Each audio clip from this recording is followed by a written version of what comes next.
Hey, what's up, guys? Welcome to Earwax. It's Colin, and today we're going to be going over the brand new full-length LP from Toronto-based indie pop band The Beaches, No Hard Feelings. Now, this is the third full-length album from all-girl indie pop rock outfit The Beaches, follow-up to their critically acclaimed and honestly album that put them on their map, Blame My Ex, which came out in 2023.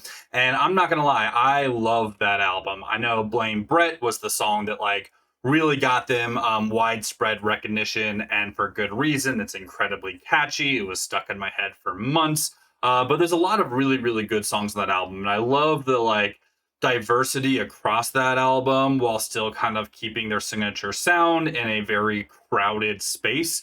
But yeah, I was excited to see what they were going to follow it up with. And on this newest LP, No Hard Feelings, while it is very good, or it's, good, I think it's very well done. I am missing a little bit of the variety that we got on Blame My Ex. That being said, it's still a very good album. I think there's some really good highs on it overall, and they really just kind of cemented their sound in a way that was a little surprising. So, before we get into the track list, if you could please like, comment, subscribe, all that stuff helps out the channel a ton. And now, without further ado, let's talk about the songs themselves.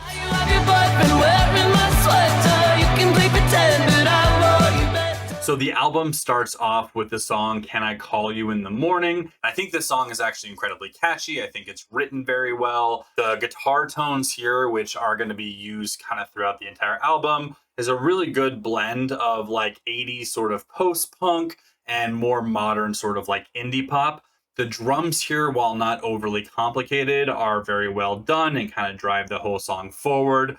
My one complaint is that, especially on the chorus, they kind of overuse auto-tune a little bit, which is not something I pick up on the rest of the album, thankfully.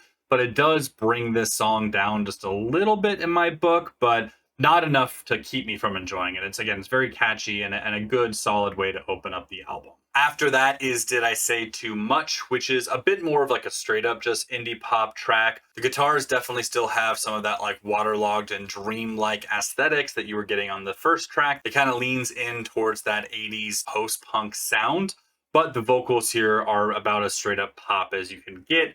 Drums, again, not overly complicated, but it does all work well together. The melodies here are very nice.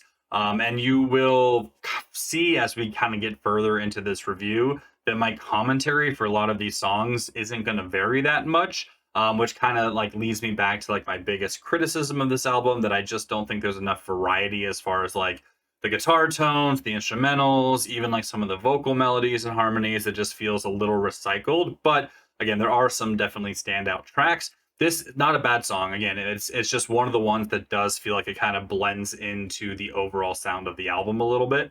After that is Sorry for Your Loss, which another killer track. I do like this one a lot. This one leads a little bit more to just straight up pop rock than any sort of the indie pop feels we've gotten up until this point.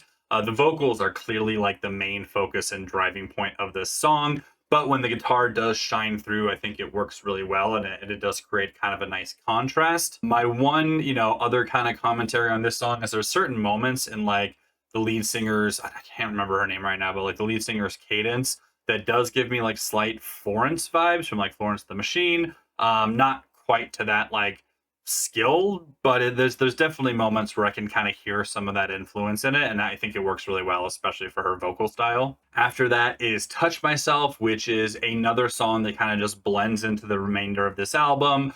There are moments on here that do shine a little bit, and again, it's very well written, it's very well performed, but nothing really makes it stand out amongst the rest. I will say that the one of the driving sounds on a lot of these songs is the bass, and it makes sense since the front woman also plays bass. But this song in particular, it feels like it's the main instrument, kind of keeping the rhythm, the melody, actually on the forefront, and even creating some of the leads. And it does work pretty well here. But again, there's really nothing here that makes this song stand out as great, rather than just pretty good. After that is Fine, Let's Get Married, which is probably one of my favorite songs on the album. This one does pick up the pace a little bit from the previous songs, and it has some of the arguably the best vocal moments on the entire album. The guitar here really kind of is just like a backing melody to the vocals and the rest of the song. But again, when it does really come through, especially towards the end, I think it works really, really well. And I do think just overall, like the vocal performance on this song is absolutely stellar. After that is Takes One to Know One, which this song really kind of excited me because the opening kind of riff and like intro has this really cool like post-punk, almost like goth surf vibe. And for a band called The Beaches, I'm missing a lot of like surf influence in their music.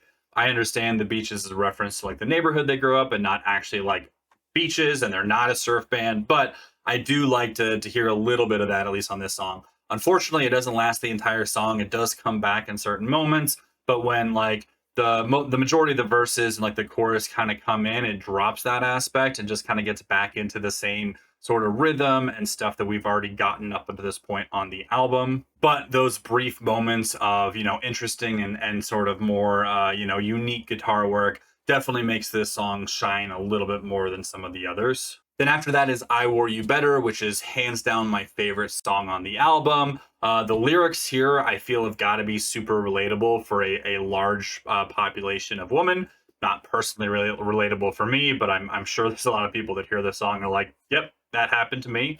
But yeah, super fun, super catchy. Definitely the most unique song as far as like the melody and the just rhythm and like the instrumentation goes. Really upbeat, really, really fun. The chorus gets stuck in your head and just doesn't want to leave. And yeah, I absolutely love this one. There's even like an 80s inspired sort of like solo in the middle, and it just, every single part of the song just hits really, really well. After that is Dirty Laundry, which also kind of stands out amongst the track list, at least slightly. The instrumentation here definitely gives some like late Smiths era vibes of like 80s indie rock. The chorus here is super bouncy, super catchy. The guitar tones here, while not being crazy different than what we've gotten up to this point, definitely shine through a little bit more.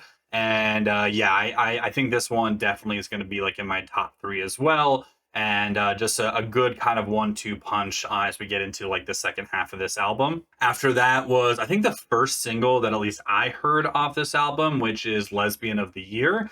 And this is just like straight up like pop rock ballad. It is nice that they like really did take a tonal shift with this song, and especially like a tempo shift and just slow things down. It really does help kind of break up a little bit of the monotony of the album. Outside of that, though, like there's nothing about this song that really brings anything new to like the pop rock ballad category outside of really the lyrical content. Doesn't like that's not a bad thing. Like I think it's still very well done. It's still a very pleasant song to listen to. But there's nothing about this song that you probably haven't heard, at least like from a straight like melody and like tonal aspect, that you haven't heard at least a few dozen times before. After that, we get into Jocelyn, which is kind of right back into the indie post-punk feel with like the pop vocals. Definitely get a little bit of Echo and the Bunnymen like inspiration just on the bass lines themselves. Vocals here again, like nothing too crazy, but at least by this point, if you like any song on this album, you're probably gonna like all of them because they really don't differ all that much. And then we get into the closing track of Last Girls at the Party, which is a fun way to close the album. Nothing too heavy, just a good old kind of party song. I mean, there's a bit more deeper lyrics in there, but it's very fun. Again, not breaking the mold on the rest of the album. The bridge here is pretty fun. I do like kind of lyrically what they did with it. And yeah, I mean, it's a fine closing track. So overall, again, this is a fairly short album. It's 11 tracks, but only about 34 minutes. And I guess that kind of helps with how kind of tonally one note it is. But at least I know if I am in the mood for this like specific type of modern like indie pop rock that's got a little bit of that like 80s post-punk influence in the guitar and bass tones, I know I can put this album on and vibe to the whole thing. So overall, I'm going to give this album a B. I did really enjoy it a lot, even though, again, there's nothing really about it that stands out to me, at least not like a couple of the tracks on their last album. There's certainly not a hit like Blame Brett on this album, but it does feel a little bit more mature. It feels a little bit more like polished, and you know, I think if you enjoy them and you enjoy their sound, you're going to enjoy this album. So that's going to be it for me, guys. Thanks so much for watching. Like always, if you could please like, comment, subscribe. If you've made it this far, please consider checking out my Patreon. I don't have a ton up right now, but I've got a lot more stuff coming out soon. And as always, I will talk to y'all later. Peace.